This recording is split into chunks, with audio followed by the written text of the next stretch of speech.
Welcome to the YWCA's Empowering Leaders video series. Hi, my name is Christina Johnson and I'm the Director of Marketing and Relationships at the YWCA. Joining me here today is Amy Torrez, Executive Director of Paul's Place. Welcome as our featured Empowering Leader. Hi, thank you for having me. It's such an honor. Let's begin by sharing with our audience just a little bit about yourself. Okay, thank you. I was actually born and raised here in Fort Wayne, Indiana. Went to Catholic grade school and high school. My parents split when I was in grade school, so it was very, very strong conservative environment in the Catholic school. There was not too many people that kind of had that experience, but no, we persevered and we did well and graduated from Bishop Lewis High School down south here, and then went down to University of Texas at Austin for college, and that's kind of where the whole story with my nonprofit kind of starts after that. So, but 3 beautiful kids right now, senior in high school who's hopefully going to go to UT as well, sophomore at East Allen University down the road, and a 5th grader right across the street here. So no pressure for UT. No pressure. No. I told her if she wants to go there, great. I'm not going to pressure her, but there could be some housing options there too if I want to move back there too. So. Thank you. Mm-hmm. As an empowering leader, can you share with us a little bit of the activities that you've been involved with? Sure. When I was involved in, when I went down to UT Austin, I actually was very involved in an organization called Hispanic Business Student Association. They kind of really took me in and kind of brought me in as their family and kind of showed me around the campus, because from Indiana I didn't know anyone else there. And so we formed just a great friendship, still great friends to this day, and support me in what I'm doing. We also, so I was very involved in that. We had the mentor program, the social program, and just a lot of different things that we did, as far as getting connections within the corporate community and in the business school there. From there, I also helped establish 2 organizations on campus. One of them was the National Hispanic Business Association, which was off campus, so is not necessarily affiliated with the organization or with the university. But it was going for a good 20-30 years, and that helped bring a national conference of Hispanic business students or individuals wanting to go into the business world to have that connection nationwide. I also had gone to a LEAD program, Leadership, Education, and Development, at UCLA the summer before my senior year in high school. And from there, actually, I ended up starting the alumni chapter at UT Austin, because Austin was one of the locations there they had too. So that was really great learning experience, just the networking connections there, kind of working with different individuals all across the United States, not necessarily just there in Austin or in my hometown, and really just kind of helped focus me on, wow, this networking is really great. I can see the benefits of doing that. I know what my strong skills are, what my weak points are, and if I know someone who's got stronger points than my weak points, then we can connect and collaborate and really just kind of branch from there and kind of grow. So I did that. I love that. I love working with people. I love just connecting and helping people get to where they are.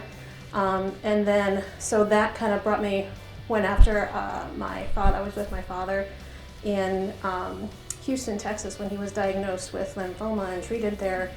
After he passed away, I came back home and kind of realized that, I was there for 6 months and really understood that I had a great blessing with what happened to me. I, was staying in this hospitality housing apartment, free of charge, no utilities, and it was just a great blessing for me and my father when he was going through that. So I found a way really to kind of connect with people, use those networking skills and entrepreneur skills, and really start that organization here in December of 2015. So since we started housing families in March of 17, it really has kind of blossomed and kind of really gone a lot farther than I expected it to at this point. But I'm always anxious, like, hey, I want to have this done by next month. And it's a year process. It can't happen overnight. So that's one of the things I'm definitely involved in here. I'm also involved in different networking organizations, Business Network International, ABWA, American Business Women's Association, some different aspects within the insurance agency. I've got an insurance background, hospitality background, logistics background. So it's just really all different types of people in different environments.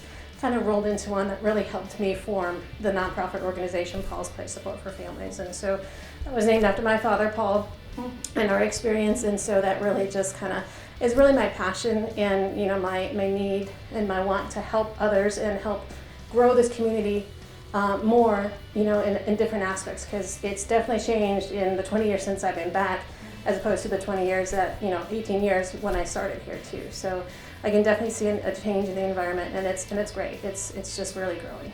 Named after your dad. Oh, that's so meaningful. Yeah, thank you. Why do you think it's important for there to be other empowering leaders in our community? I think it's pretty important to have other empowering leaders because it helps grow the community. Everything is changing, you know, sometimes at light speed, sometimes at a turtle's pace, but everything is changing, and there's different environments and different perspectives really that are being brought into the Fort Wayne community. We've had tremendous growth in the city in the last 5 to 10 years where there's more people coming in from outside of Fort Wayne, and so that's bringing a different culture, a different perspective, and just showing that empowerment and having that leadership to say, okay, it used to be this, but now we have to think of this perspective, or we need to think of this culture, or we need to think of this different aspect of what we're looking at, and how is it changing it, and what can we do to improve upon what we already have here in the Fort Wayne community. And that was one of the really things I started the organization for, was to kind of help bring a different perspective. Everyone had talked about, you know, their kids are going to Riley or Mara McDonald House or anything, but no one really talked about their parents or the aging parent or the grandparents or their adult child even. And so that was one thing I wanted kind of to change that verbatim and say, okay, this is still happening, this is definitely a need here in the Fort Wayne community, everywhere really, and this is what I want to do to help work with that. And I also wanted to show my daughters. I have 2 daughters, 17, 16, and of course my little man, my 11-year-old.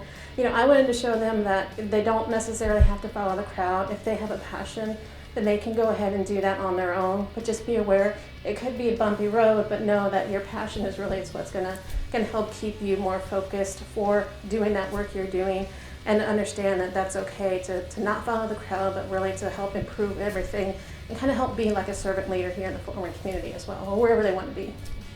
I'll tell you, your 3 little ones might be proud of Mama, but so is the community. So thank you for being our featured empowering leader. We're very blessed to have you here today. Thank you, Christine. It's such an honor to be here. Thank you. Mm-hmm.